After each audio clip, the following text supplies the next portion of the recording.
Mari kita duduk kepala dan kita berdoa. Bapa di surga, kami bersyukur karena pada hari ini kami dapat berkumpul di tempat ini untuk beribadah dan sebentar ini mendengar firman Tuhan disampaikan. Semoga firman Tuhan yang disampaikan ini tidak keluar dengan sia-sia, melainkan akan menggenapkan pekerjaan Tuhan dan menggenapkan maksud penyampaiannya. Kami berdoa semua ini dalam nama Yesus Kristus, Tuhan dan Penyelamat kami. Amin. Silakan duduk saudara dan saudari sekalian.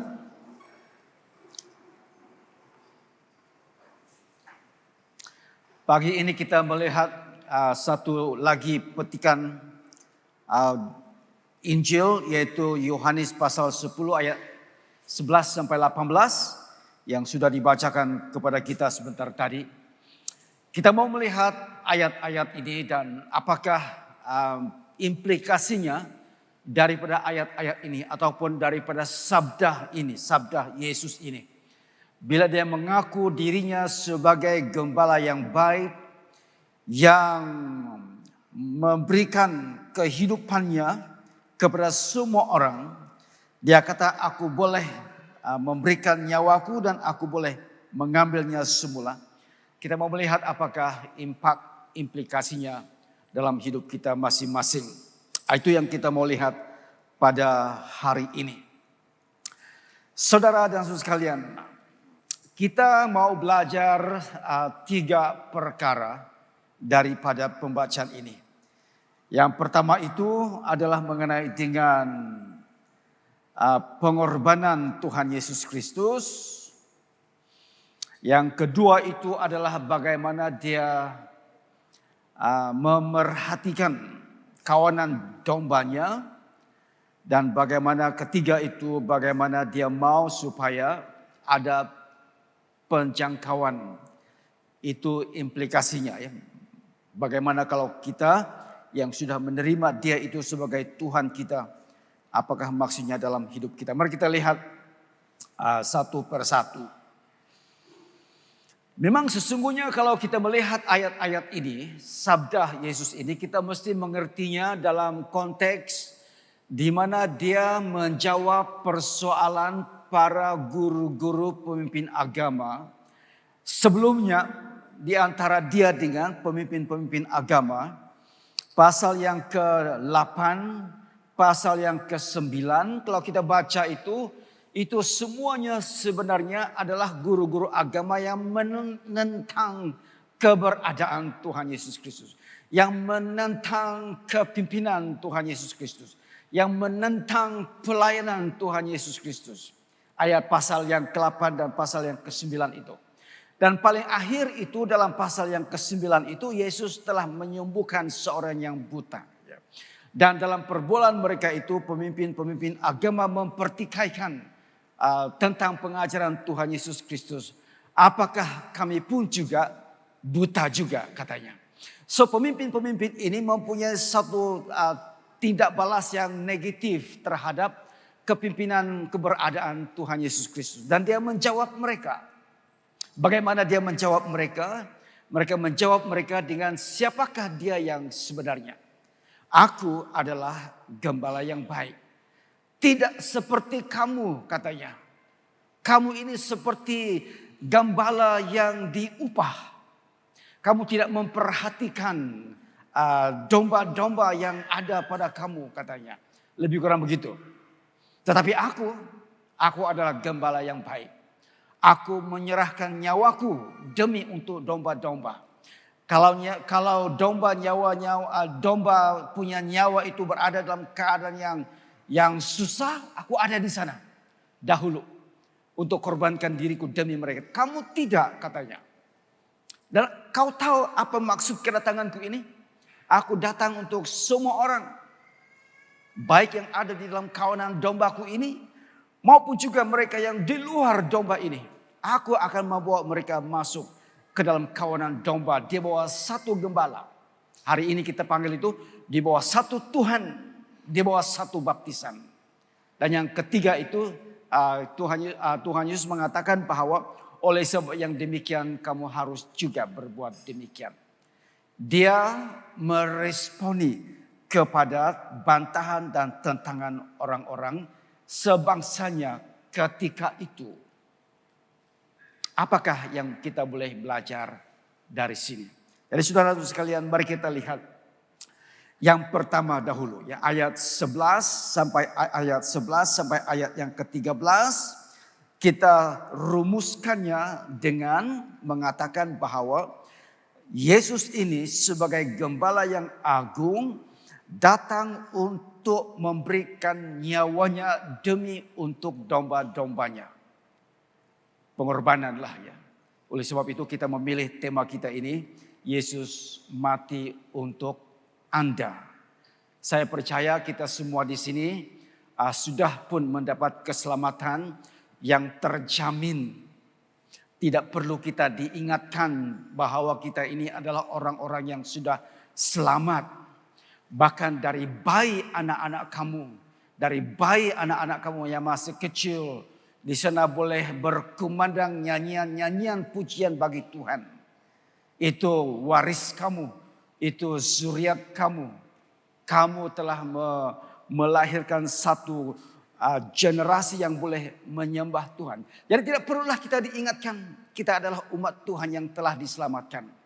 Tapi manalah tahu kan di antara kita masih ada diam-diam mencari kebenaran.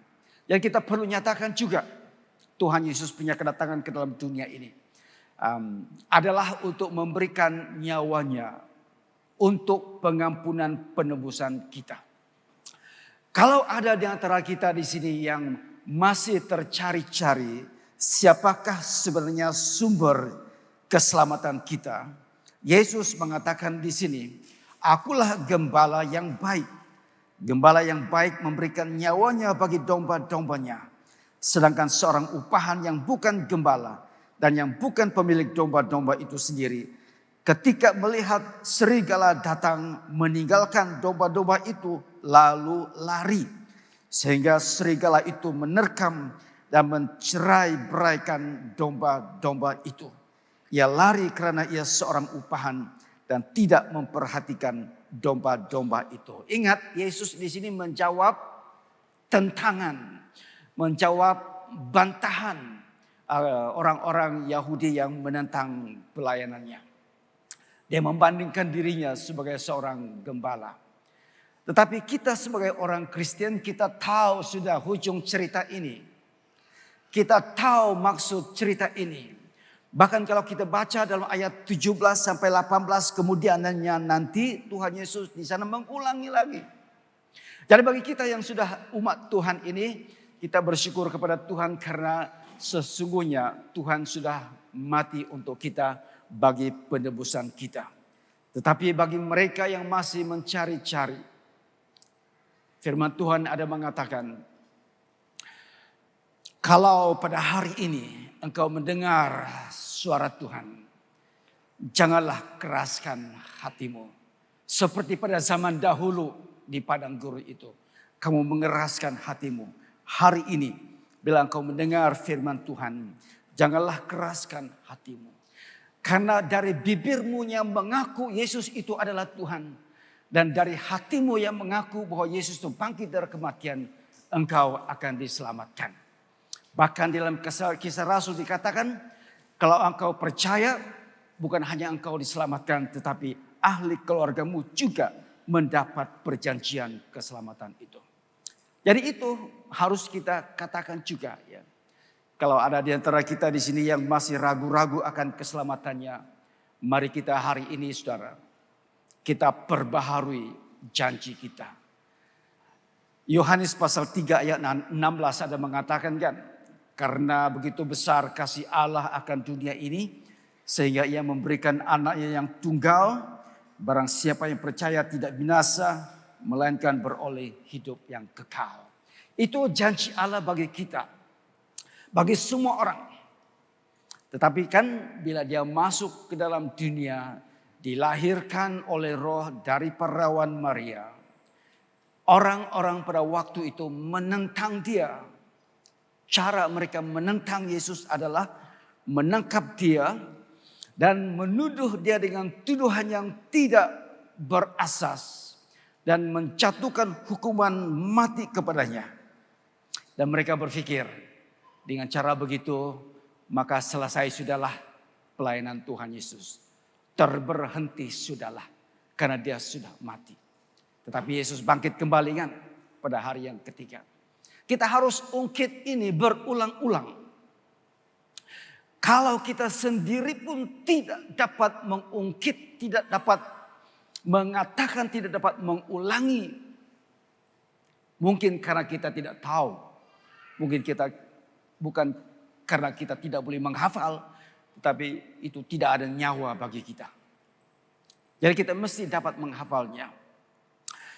Apabila orang bertanya kepada kamu tentang pengharapan yang ada pada kamu, kamu mestilah pada waktu yang sesuai dan tidak sesuai dapat memberikan penjelasan tentang pengharapan yang ada pada kamu.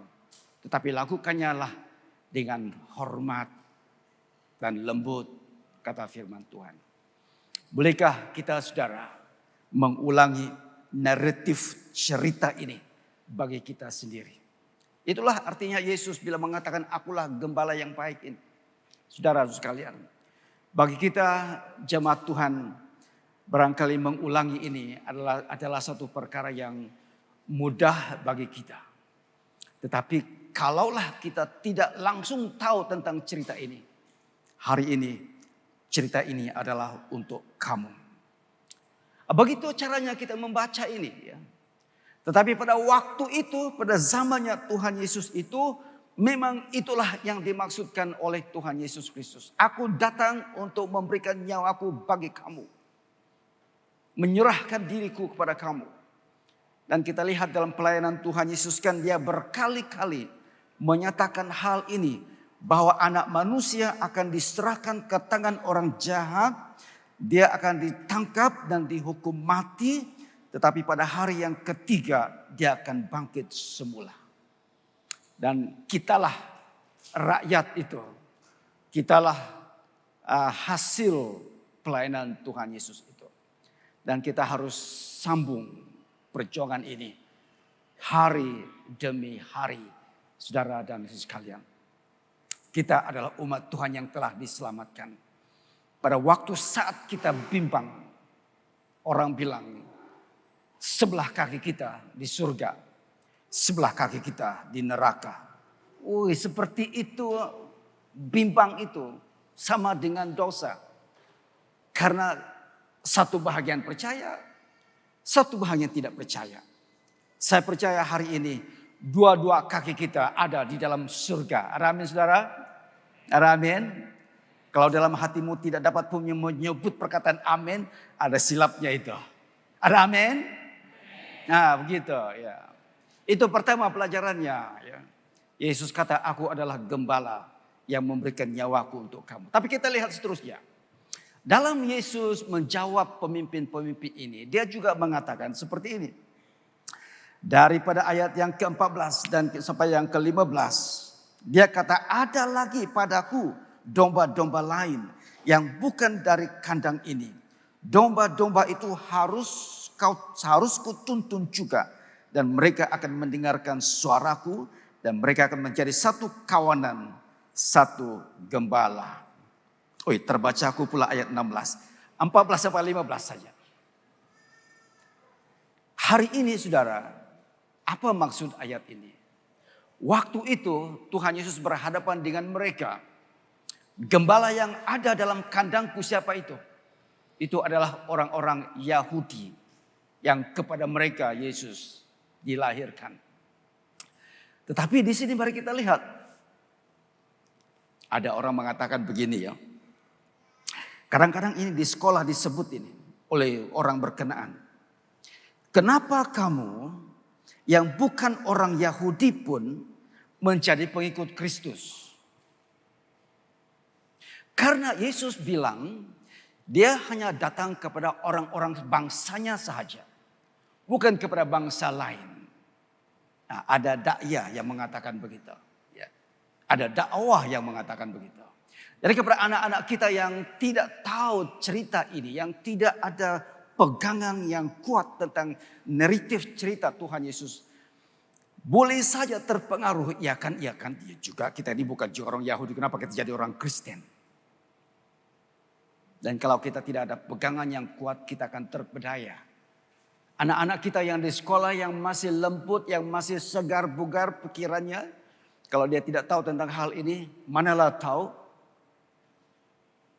di dalam benak mereka tertanam cerita seperti ini.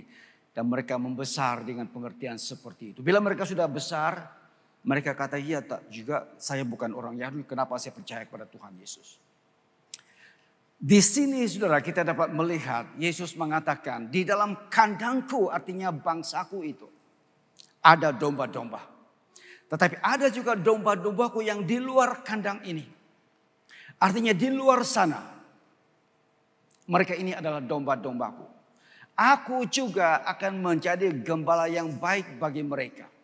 Aku juga akan serahkan nyawaku bagi mereka. Aku juga akan mati untuk mereka. Supaya mereka ini boleh masuk dalam kandangku bersama-sama dalam satu kawanan domba. Di bawah seorang gembala yang baik. Ini kan perhatian, pemerhatian, pemeliharaan. Jadi ada dua perkara di sini yang kita mau lihat. Yang pertama itu adalah siapakah yang ada di dalam kandang kita hari ini. Kandang kita hari ini adalah barangkali maksudnya saudara, lebih kurang maksudnya barangkali gereja Saint Michael dan semua malaikat. Itulah kandang kita. Jadi dalam kandang ini 200, 300, 400 ini. Kadang-kadang 500, kadang-kadang 700 ini. Tidak tahu dari mana mereka datang. Puji Tuhan kamu hadir hari ini. Kami sambut kamu. Ya, walaupun barangkali ada di antara kamu bukan dari gereja ini. Barangkali pelawat hari ini. Tapi kamu ada di sini, kami sambut kamu. Ya. Dan bila kamu maju ke depan untuk menerima perjamuan kudus, saya bagi sama kamu. Sebab kamu adalah pengikut Tuhan Yesus juga. Ya. Puji Tuhan. Dan kalau boleh ramai-ramai lagi lah kamu datang sini. Ya. Kita adalah sebuah gereja. Kita tidak halau orang keluar dari gereja. Kita adalah sebuah gereja. Kita jemput orang masuk ke dalam gereja. Kita mau pelihara kawanan domba-domba yang ada pada kita. Beri kami peluang untuk melayani kamu. Ikutilah pelayanan sel group, kelompok sel dan sebagainya. Di situ kamu akan dibentuk dan kamu akan dijadikan pengikut Tuhan Yesus Kristus. Kami mau melayani kamu. Dan kita harap semua pelayan-pelayan kita dalam gereja ini akan dapat membuktikan kepada kamu bahwa kita mau melayani kita sesama sendiri. Ada amin saudara? Ya. Saya melawat satu gereja dan saya nampak satu orang, kamu di sini pula sekarang. Ya, sedikit sore tidak kasih tahu katanya. Oh, enggak apa. Saya masih ingat khotbah Asdikan katanya, yang ada pintu ketiga yang pintu halimunan. Bila orang keluar tidak nampak. Saya lah itu Asdikan, dia bilang. Tidak apa, aku bilang kita masih dalam satu kerajaan Allah, aku bilang. Satu kerajaan juga. Ya. Tapi walau bagaimanapun bila saya cakap begitu, kita mau pelihara, kita mau piara yang ada di dalam kandang kita. Ada amin saudara? Kita tidak mau pergi kandang lain, bahwa mereka masuk di sini. Sebab mereka pun mau piara juga dalam kandang mereka. Nanti kalau terjadi begitu kan, curi domba dia bilang, curi domba. Ya. Kita tidak mau begitu. Kita masih dalam satu kawanan domba Allah. Satu gembala yang baik. Satu baptisan. Satu Tuhan. Ada amin? Tetapi bagi kita yang ada di sini. Mari kita jaga bersama-sama. Caring. Pemeliharaan. Ini isi hati Tuhan Yesus. Aku adalah gembala yang mengorbankan nyawaku untuk keselamatan semua orang. Yang ada di dalam kandang ini pun saya akan pelihara.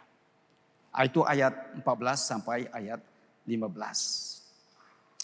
So, marilah kita sama-sama saling memelihara satu sama lain.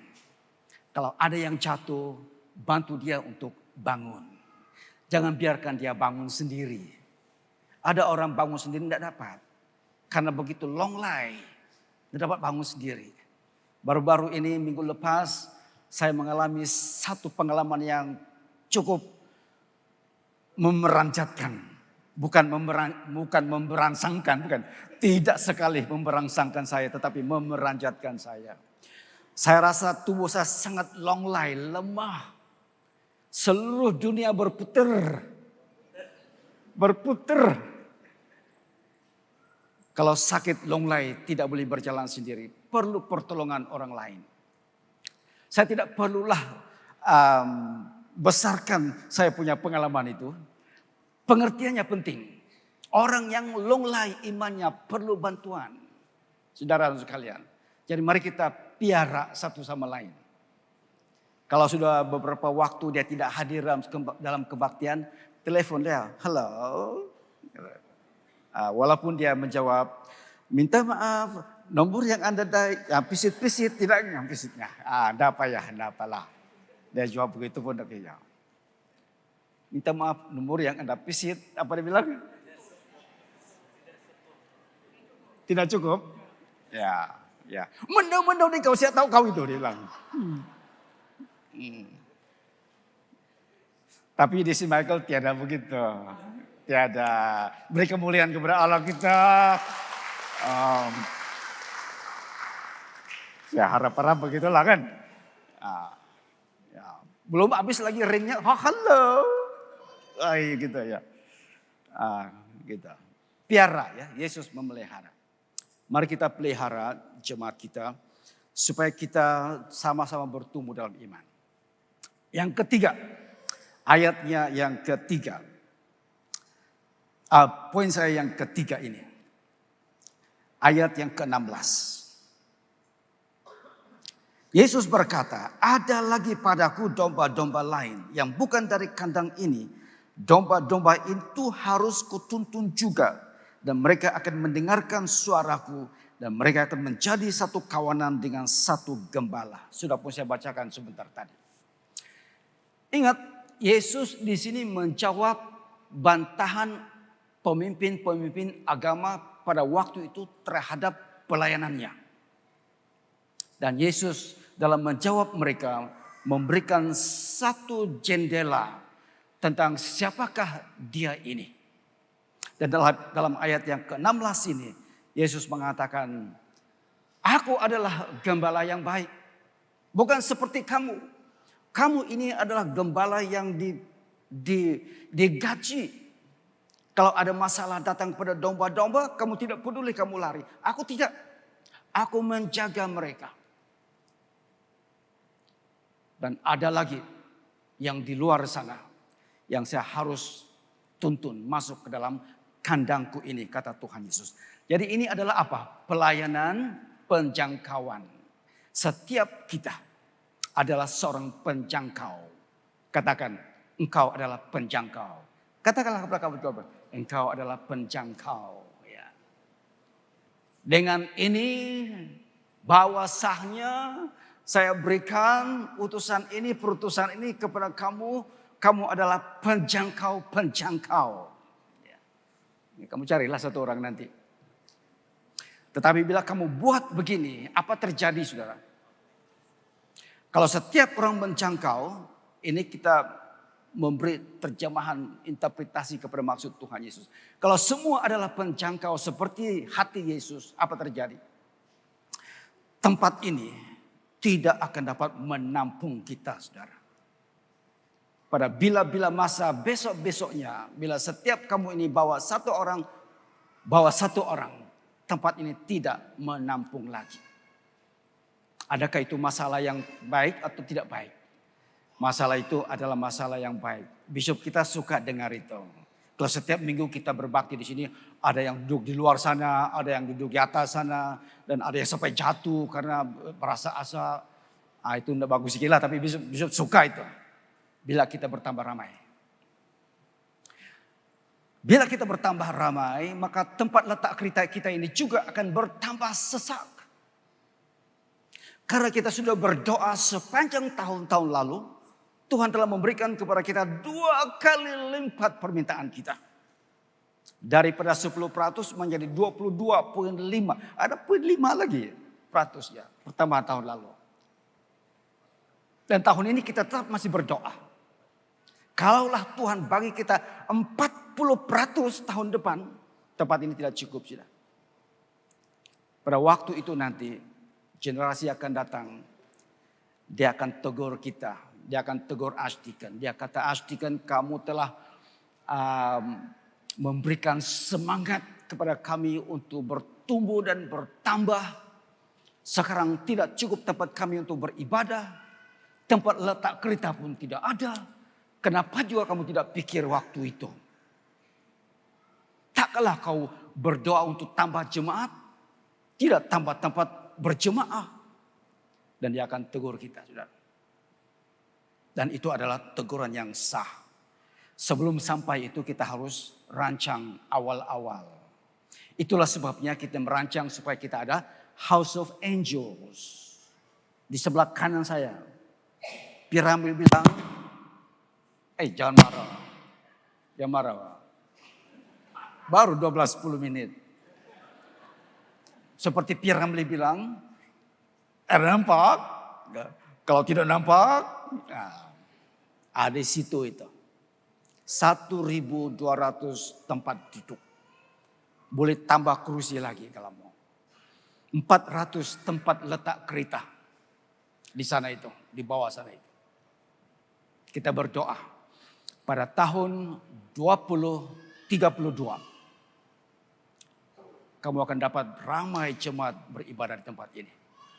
Itulah visinya. Ada amin, saudara? Kalau kau percaya kepada ayat ini, sabda Tuhan Yesus ini, dan kau tidak lakukannya bersama, maka engkau tidak setia kepada firman Tuhan ini. Karena ini adalah isi hati Tuhan Yesus. Oleh sebab yang demikian, saudara sekalian, marilah kita semua melayani Tuhan. Tak kira apa posisi kita di dalam gereja. Tak kira apa umur kita. Tak kira apa pendidikan kita. Tak kira apa kereta kita pakai ke gereja. Kecil-kecil kah, kereta besar kah, apa. Mari kita terus melayani Tuhan. Membawa jemaat masuk ke dalam gereja kita. Sampai ujung nafas kita. Atau sampai memutih rambut kita. Kita tetap akan melayani Tuhan. Ada amin, saudara? Maka itu kita mau memuji Tuhan.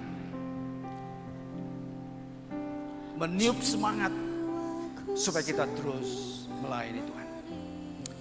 Bapa di sorga, terima kasih untuk firman Tuhan hari ini. Kami berdoa semoga firman Tuhan akan terus masuk dalam hati kami. Menyelami sabda hati Tuhan Yesus Kristus. Dalam nama Yesus Kristus kami berdoa. Amin. Sekali lagi jiwaku sungguh. Jiwaku sungguh merindukanmu. Hatiku haus padamu. Ku mau selalu tinggal di dalammu, menikmati kebaikanmu. Yesus, Kau yang ku cinta, selamanya Kau ku cinta, sampai akhir nafas hidup.